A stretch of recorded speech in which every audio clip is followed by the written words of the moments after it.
Welcome to El Regnum channel.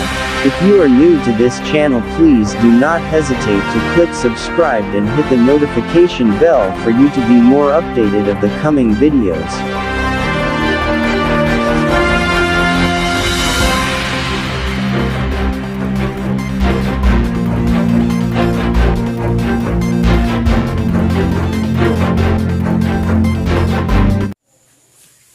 Okay, maraming salamat po sa karasang ito. Maraming salamat din po, Are, sa isang pagkakataon muli sa pagpapahayag sa kaharian ng Diyos, lalong-lalo na dito sa bansang Pilipinas at higit sa lahat sa ating mga kagamitan para maipahayag ang tungkol sa kaharian ng Diyos. So isang mapagpalang oras at magandang gabi sa ating lahat. Luzon, Visayas, Mindanao, live po kami ngayon sa The Kingdom of God, Region 2 Official. Dito po sa tahanan ng isa po nating kapatid na walang iba, isa din pong provincial leader, Haring Rubel Baltasar. So isang mapagpalang oras sa ating lahat na mga nakikinig sa kaorasang ito. So bago po ako magpatuloy sa kaorasang ito, ay nais ko munang magbigay pugay at humingi ng dakilang gabay sa aming dakilang guro. Walang iba, mahal na Hari Filimon Ondok Riambunansa, na siya po ang nagtatag ng kaharian ng Diyos dito sa bansang Pilipinas, particularly dito sa lupang ipinangako ng Diyos, na sinaksihan pa ito ni Dr. Jose P. Rizal na Mindanao is the land of promise. Particularly dito po sa Dapitan Shrine City, Zamboanga del Norte. At sa lahat po ng mga 5 spiritual mothers na nasa banal na syudad po ngayon sa Dapitan Shrine City.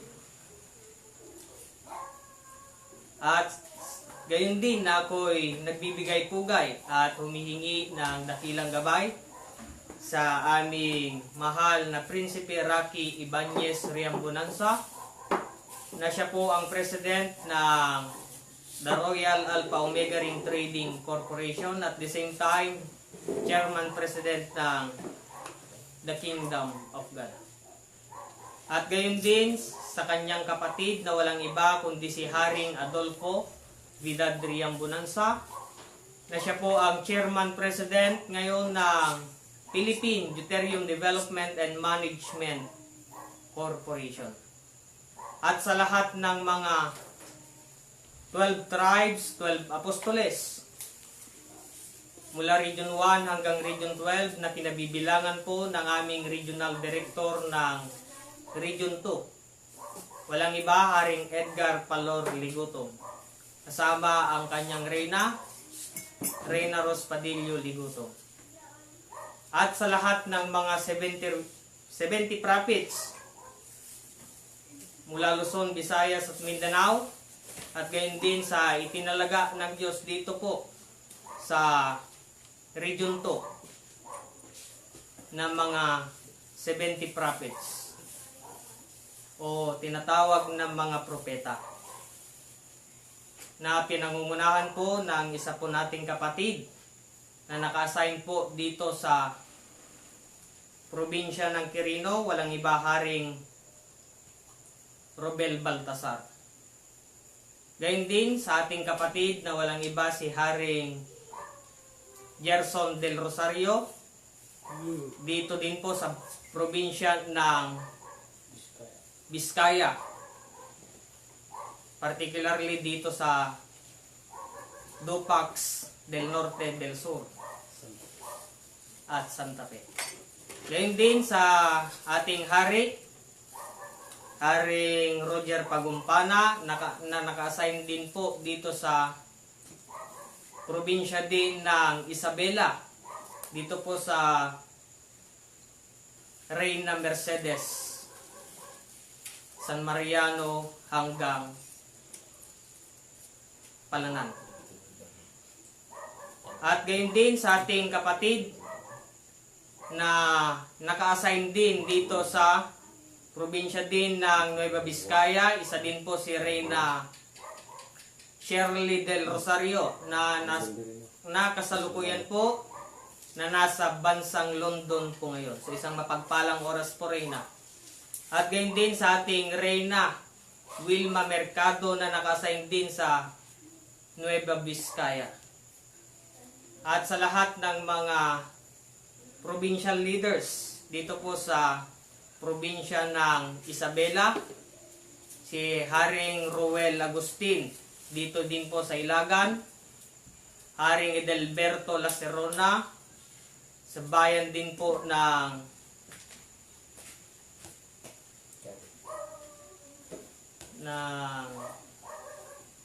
Tumawini.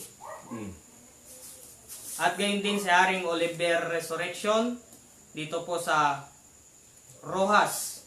At gayon din sa ating Haring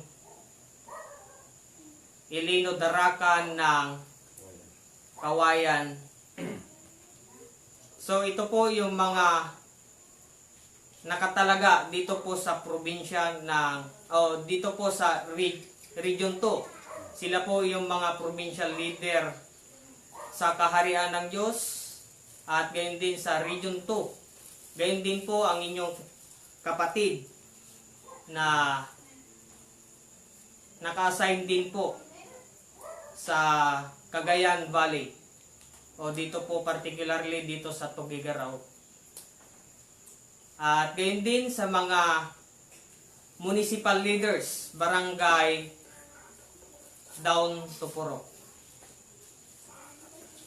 At sa lahat ng mga hari at mga reyna, mga prinsipe at mga prinsesa sa loob ng kaharian ng Diyos. So isang mapagpalang oras at magandang gabi sa ating lahat. So live po tayo ngayon sa The Kingdom of God, Region 2 Official. Sa tahanan po ng ating kapatid na walang iba rin na Merly Baltasar. Dito po sa bayan ng Mandela sa probinsya po ng Quirino. So isang mapagpalang oras at magandang gabi sa ating lahat. Luzon, Visayas at Mindanao. So ang pag-uusapan po natin sa gabing ito ay tungkol sa kaharian ng Diyos na walang ibang binabanggit ng mga tao na ang kaharian ng Diyos daw ay nasa taas. Pero ang kaharian ng Diyos na amin pong ipinapahayag sa kaorasang ito ay hindi po ito sekta. Di rin po ito religious group, non-sectarian, non-politician, and non-racial. Ito po ay gobyerno ng Diyos. So ibig sabihin mga kapatid, ang kaharian ng Diyos ay hindi sa salita, kundi sa kapangyarihan. Sapagkat kung ating babasahin mga kapatid, Kingdom of God. So, meron tayong mababasa sa dulo na God. So, ito po ay hindi sekta, mga kapatid. Ito po ay gobyerno ng Diyos.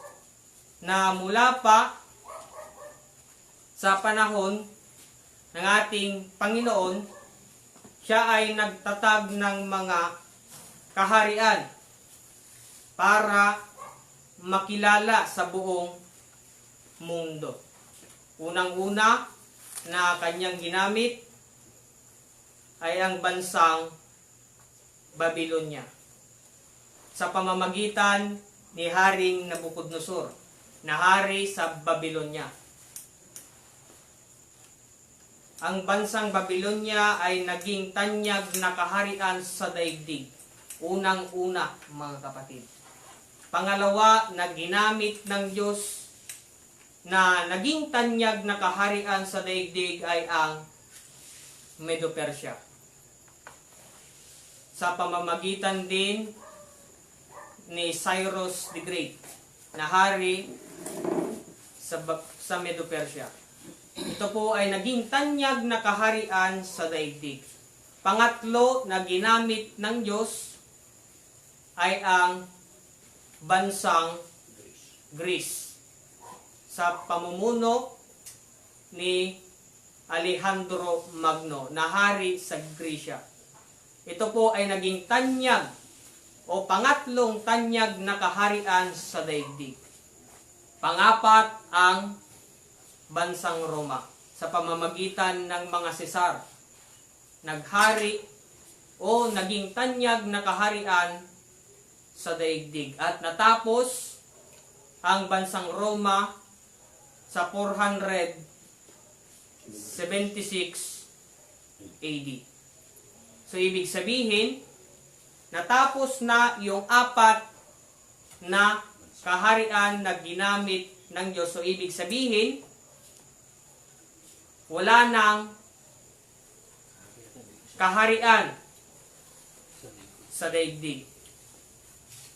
So, ang tanong mga kapatid, nagpatuloy pa ba ang programa ng Diyos? Nagpatuloy pa rin mga kapatid sapagkat ang kanyang dala ay magtatag ng kaharian ng Diyos. Naayon pa sa hula ni Propeta Daniel sa Daniel 2:44 na kung atin pong basahin sa banal na kasulatan. So pakibasa nga po natin na rin. So ganito po ang nakasulat. At sa mga karawan ng mga haring yaon ay maglalagay ang Diyos sa langit ng isang kaharian na hindi magigiba kailanman o ang kapangyarihan man niya o iiwan sa ibang bayan, kundi pagputol-putulin at dilipulin niya ang lahat ng kaharian ito at yaoy lalagi magpakailanman. So ayon po sa hula ni Propeta Daniel, na ang Diyos sa langit ay magtatayo ng isang kaharian na kailanman ay hindi na magigiba. So kung ating titignan ang kilos at galaw ng daigdig, mga kapatid, ay naganap na po ito, mga kapatid, ayon sa hula ni Propeta Daniel. Sapagkat kung ating balikan ang panahon ng ating Panginoong Jesucristo, ano ba yung mabuting dala ng ating Panginoong Hesus noon, mga kapatid? Ayon sa banal na kasulatan sa Lucas 4:43, kung atin pong basahin sa banal na kasulatan. So ganito po ang makabasa. Tatapwat, sinabi niya sa kanila, dapat namang ipangaral ko sa mga ibang bayan ang mabubuting balita ng kaharian ng Diyos, sapagkat sa ganito ay sinugo ako. So ayon po sa banal na kasulatan, na sa pamamagitan ng ating Panginoong Jesucristo, siya ay sinugo. Na ano ba yung kanyang mabuting dala? Yung tungkol sa kaharian ng Diyos, mga kapatid. Yun po yung dala ng ating Panginoong Jesucristo. Saan, mga kapatid? Doon sa bansang Jerusalem. Doon niya inihayag o ibinalita yung mabuting balita tungkol sa kaharian ng Diyos sa mga bayan at mga nayon. Dala niya yung mabuting balita tungkol sa kaharian ng Diyos, mga kapatid. Ngunit ang tanong, tinanggap po ba ito ng mga tao? Yung dala ba ng ating Panginoong Jesucristo, mga kapatid?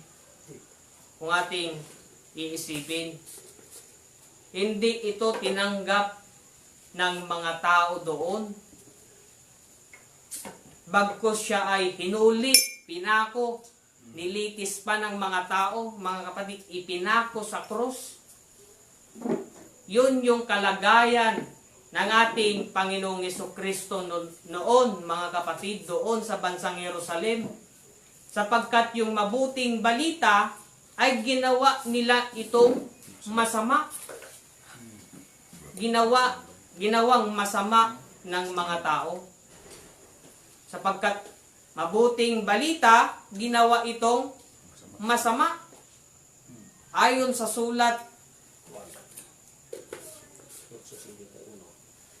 sa banal na kasulatan, mga kapatid, sa 1:8:51,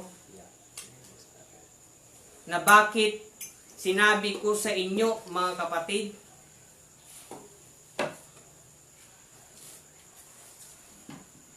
So ganito po ang sinabi ng mga Hudyo sa kanya, ngayon nalalaman naming mayroon kang demonyo.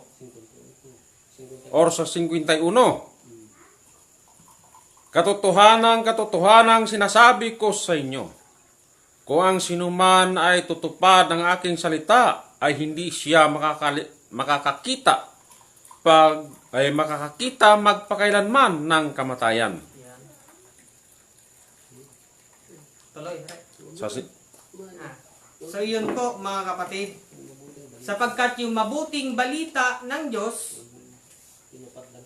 kung natupad lang sana doon or tinanggap ng mga tao, ay pati yung kamatayan ay wala na sana, mga kapatid, sapagkat ibibigay na sana ng Diyos yung buhay na walang hanggan. Sapagkat yan yung pangako sana na ibibigay ng Diyos doon. Subalit hindi tinanggap ng mga tao. Kaya't nagalit ang Diyos doon, mga kapatid. Bakit nagalit, mga kapatid? Kung ituloy po natin sa 1:8:52, bakit nagalit ang Diyos doon? So sinabi ng Diyos or sinabi ng mga Hudyo sa kanya, niya ay nalaman naming mayroon kang demonyo. Namatay si Abraham at ang mga propeta at sinabi mo, kung ang sinuman ay tumutupad ng aking salita, ay hindi niya matitikman magpakailanman ang kamatayan. So ayon po doon sa nabasa sa banal na kasulatan, mga kapatid, nagalit doon ang Diyos sapagkat sinabi sa kanya na siya'y mayroong demonyo. Na yung mabuti sana ay ginawa ng mga taong demonyo, mga kapatid. Kaya anong sabi ng Diyos, mga kapatid? Matthew 21:43. Kung ating basahin sa banal na kasulatan.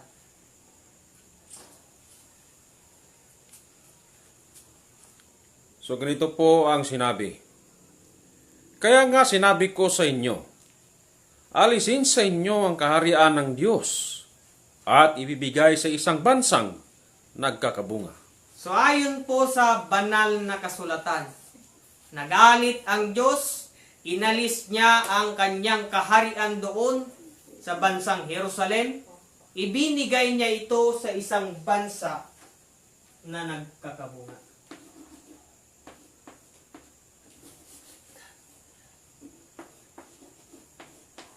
Ibinigay ng Diyos sa isang bansa na nagkakabunga. So, ibig sabihin, mga kapatid, wala na doon ang kaharian ng Diyos. Ibinigay na ito sa isang bansa na nagkakabunga. Kaya yan po ang aking papatunayan sa kaorasang ito, na sa anong bansa kaya yung mapalad na binigyan ni Kristo ng kanyang kaharian. Ayon sa mga patotoo na ibinigay ng aming dakilang guro, mahal na Haring Filimon Ontok Riambunansa, na walang ibang pinapatunayan ng banal na kasulatan, maging ang aming dakilang guro na ang bansang Pilipinas ang siyang kaharian ng Diyos. Kaya yan po ang aking papatunayan sa kaorasang ito, na ayon po sa mabasa sa banal na kasulatan, sa pang-apat na patotoo, kung nasaan ang kaharian ng Diyos, na mababasa po natin sa Isaias 24:15. So ganito po ang sinabi. Kaya't luwalhatiin ninyo ang Panginoon sa silanganan. Sa makatuwid bagay, ang pangalan ng Panginoon, ng Diyos ng Israel, sa mga pulo ng dagat. So ayon po sa banal na kasulatan, kaya't luwalhatiin ninyo ang Panginoon sa silanganan, sa makatuwid bagay ang pangalan ng Diyos ng Israel, doon sa mga pulo ng dagat. Ngayon mga kapatid, ayon sa nabasa sa banal na kasulatan, sapagkat ayon pa sa aming dakilang guro na ang Bible ay merong 4 na factors. Unang-una, ang propesiya. Pangalawa, history, mathematics, at science. Para makalag yung nakatagong lihim sa banal na kasulatan, kung nasaan ang kaharian ng Diyos na inalis sa bansang Israel, ibinigay sa isang bansa na nagkakabunga.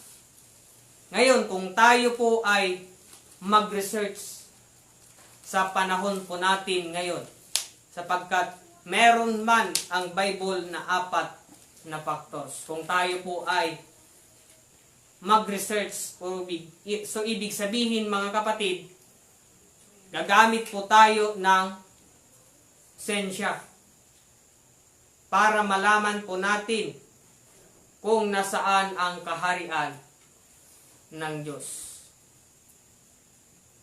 Ngayon, kung gagamit po tayo kung tayo po ay mag-research maski sa ating mga cellphone sa panahon ngayon, kung ano po yung makikita po natin na nasa malayong silangan sa mga pulo ng dagat. Unang-una na ating makikita doon mga kapatid ay ang bansang Japan. Pangalawa, Indonesia.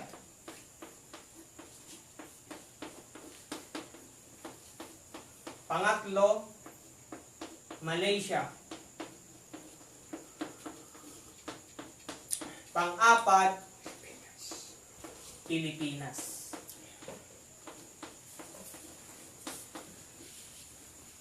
Ito po yung makikita natin na nasa malayong silangan, mga pulo ng dagat, na ayon sa nabasa sa banal na kasulatan, na luwalhatiin ninyo ang Panginoon ng Diyos sa silanganan, doon sa malayong silangan sa mga pulo ng dagat. Ngayon mga kapatid, titignan po natin kung sino sa kanila yung mapalad na magwagi. So kung titignan po natin ang kalagayan ng mga bansang ito, mga kapatid,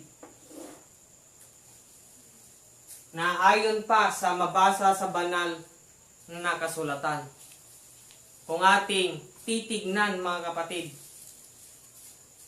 kung ano ba yung magiging kalagayan ng mga bansang ito, ayon sa mabasa sa 1 Corinto 9:24. So ganito po ang mababasa. Hindi ba ganinyo nalalaman na ang mga nagsisitakbo sa takbuhan ay tumatakbong lahat, Ngunit iisa lamang ang tumatanggap ng gantimpala. Magsitakbo kayo ng gayon upang magsipagtamo kayo. So ayon po sa banal na kasulatan, na hindi baga ninyo nalalaman na sila'y nagsisitakbong lahat, ngunit iisa lamang ang tumatanggap ng gantimpala. So ibig sabihin, mga kapatid, itong mga bansang ito, mga kapatid, ay ginamit ng Diyos, mga kapatid, para malaman po natin kung nasaan sa mga bansang ito yung binigyan ni Kristo ng kanyang kaharian. So ibig sabihin, sila po ay nagpaligsahan. Ayon. So kung titignan po natin, mga kapatid, so gagawa po tayo ng ilustrasyon para malaman po natin kung nasaan ang kaharian ng Diyos na inalis sa bansang Israel at ibinigay sa isang bansa na nagkakabunga. Ngayon, gagamit po tayo ng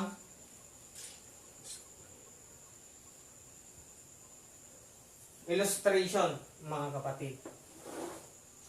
At ayon pa sa mga patotoo, na ayon sa unang patotoo sa banal na kasulatan, na na-discovery sa taong March 16 sa taong 1521.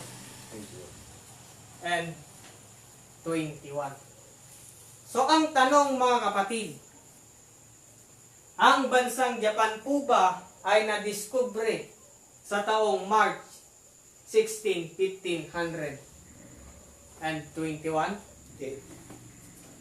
So, hindi, mga kapatid. Pangalawa, mga kapatid, ang bansang Indonesia po ba ay na-discovery sa taong 1521? Hindi pa rin. So, hindi, mga kapatid.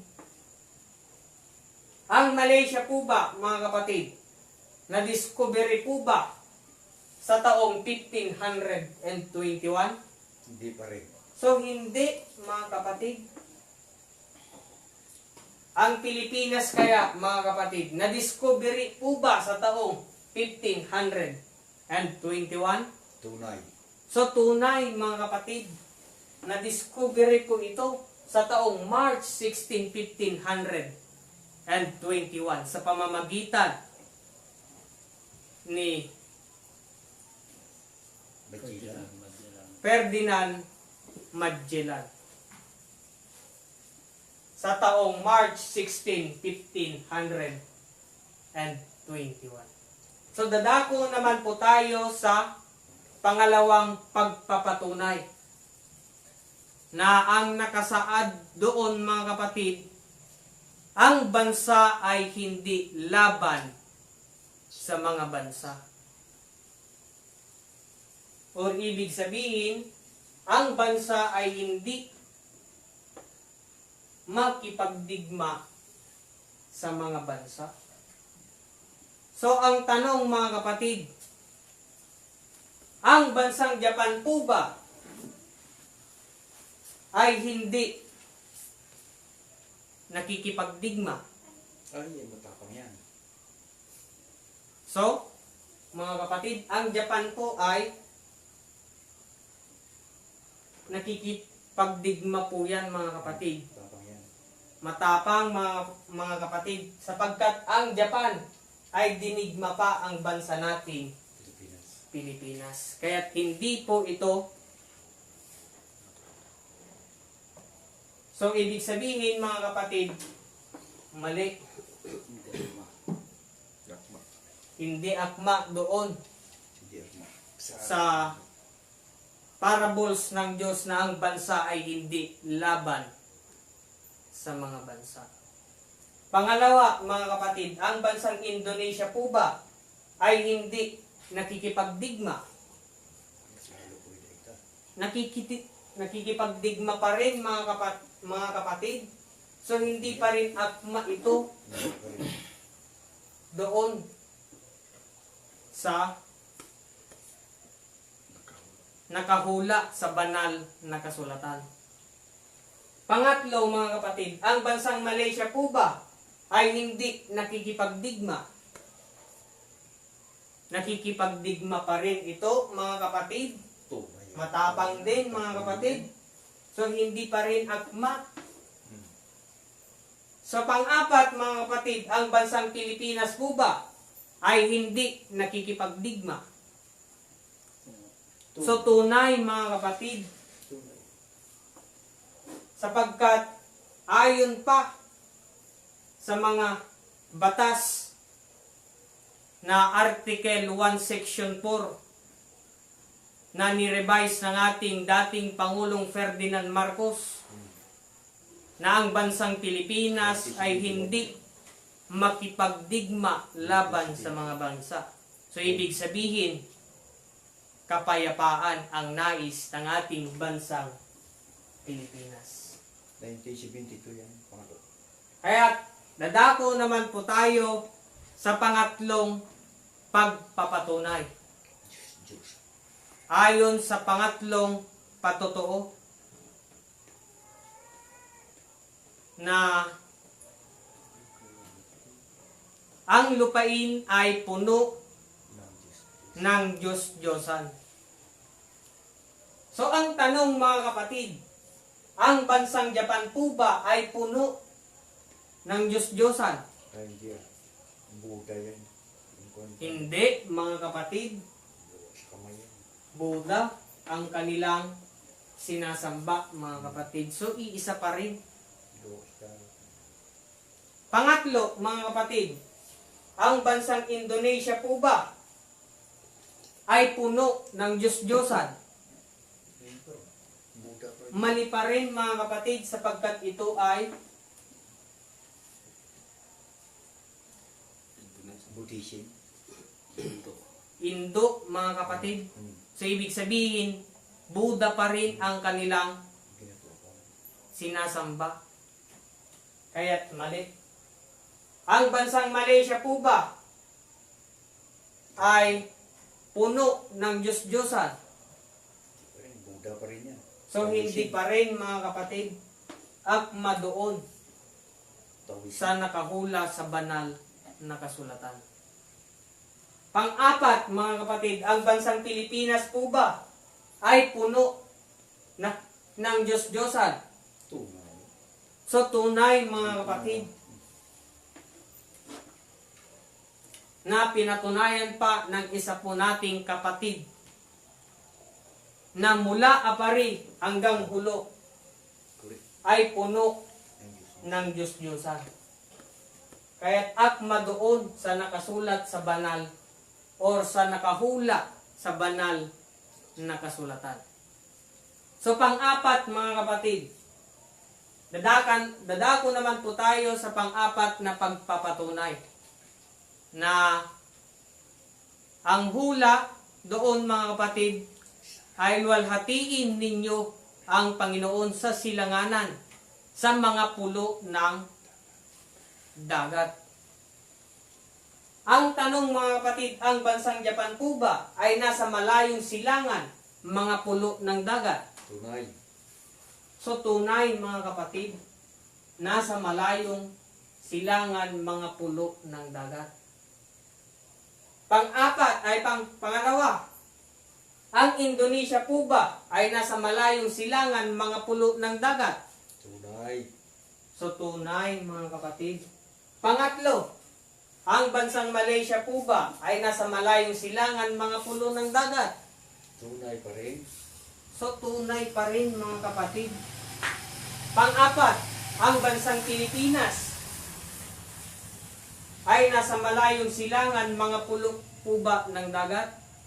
Tunay na tunay. So tunay mga kapatid, nasa malayong silangan mga pulo ng dagat. Kaya't ayon pa sa nabasa kanina, na hindi baga ninyo nalalaman na sila'y nagsisitakbo lahat, ngunit iisa lamang ang tumatanggap ng gantimpala. Ngayon, titignan po natin kung ano ba yung naging score ng mga bansang ito, Rina. mga kapatid. Para malaman po natin kung sino yung nagwagi or nagtagumpay sa paligsahan. Ang bansang Japan ay merong nakuhang isa. Indonesia, meron din nakuhang Isa. isa. Malaysia, meron din nakuhang Isa rin. isa. Bansang Pilipinas ay meron nakuhang isa, dalawa, tatlo, apat. Apat ang score ng ating bansang Pilipinas. Na ayon sa hula ng Diyos, na isa lamang ang tumatanggap ng gantimpala. So, ibig sabihin, ang nagwagi sa paligsahan ay ang ating bansang Pilipinas. Ano ang kanyang magiging gantimpala, mga kapatid? 3:12. Ayon sa banal na kasulatan na mababasa po natin sa Revelation 3:12. So ganito po ang mababasa. Ang magtagumpay ay gagawin kong haligi sa templo ng aking Diyos, at hindi na siya ay lalabas pa doon. At isusulat ko sa kanya ang pangalan ng aking Diyos at ang pangalan ng bayan ng aking Diyos, ang bagong Jerusalem na mananaog buhat sa langit mula sa aking Diyos, at ang aking sariling bagong pangalan. So ayon po sa banal na kasulatan na ang gantimpala ng magtagumpay, ang magtagumpay ay gagawin kong haligi sa templo ng aking Diyos. At isusulat ko doon ang pangalan ng aking Diyos, ang bayan ng aking Diyos, at ang Bagong Jerusalem. bagong Jerusalem na mananaog buhat Sa langit. sa langit mula sa aking Diyos, at ang aking bagong sariling pangalan. So yun po yung gantimpala ng magtagumpay sa paligsahan, sapagkat ang nakahula doon ay isa lamang yung tumatanggap ng gantimpala. Ibig sabihin, ang nagtagumpay sa paligsahan ay ang ating bansang Pilipinas. Kaya ito po ang aking tinalakay sa kaorasang ito.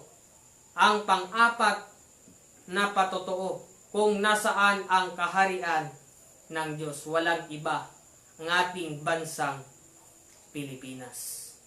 Kaya ang tanong ko po sa inyo, nasaan ang kaharian ng Diyos?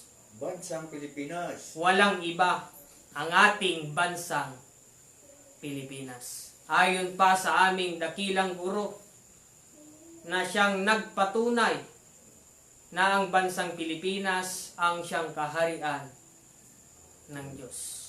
Kaya't ang kaharian ng Diyos ay nandirito na po sa ating bansang Pilipinas. Kaya't ito lamang po ang aking tinalakay sa kaorasang ito. Ako po ay nagpapasalamat sa kaorasang ito, lalong-lalo na po sa ating mga tagapakinig o tagapagsubaybay sa kaorasang ito sa ating Facebook Live. At higit sa lahat na ako ay nagpapasalamat sa aming dakilang guro na siyang nagbigay ng kaalaman walang iba, mahal na Hari Filimon Ondok, Riam Bonanza. Gayon din sa aming mahal na Prinsipe Rocky Ibanez, Riam Bonanza. At maging ang aming Regional Director dito sa Region 2, walang iba, Haring Edgar Palor Ligoton. So isang mapagpalang oras at magandang gabi sa ating lahat.